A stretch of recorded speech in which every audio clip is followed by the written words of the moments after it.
Salutuin lang natin guys yung shrimp. Bago natin ilunod yung sitaw sa okra. Yan. Halo niyan guys. Sibuyas, onion, saka garlic at saka chili. Yan.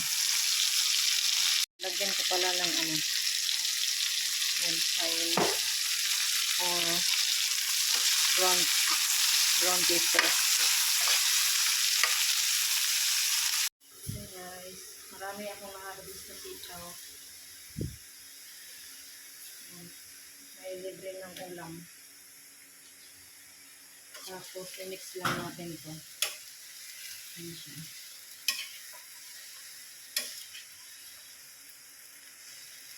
Tapos lagyan natin ng kanyang seasoning.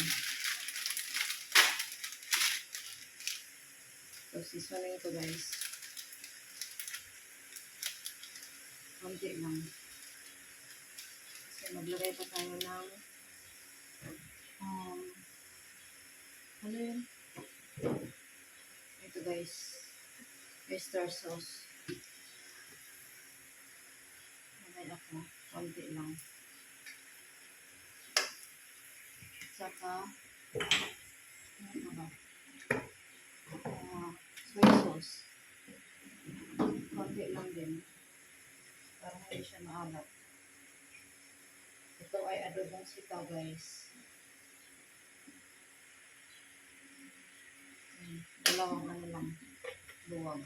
Sando.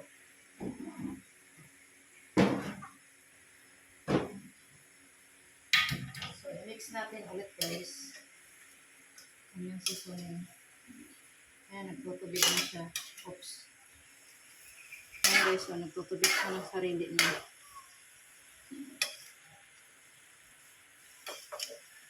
Um, 30 minutes. 30 minutes ba?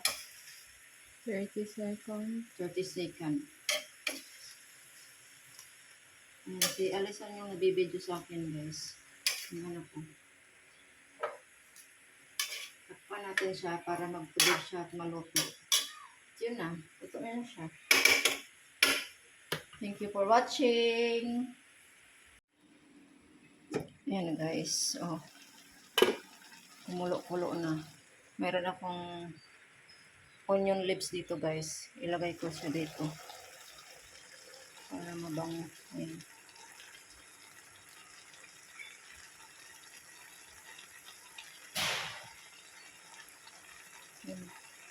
Ayan na. May ulam na tayo.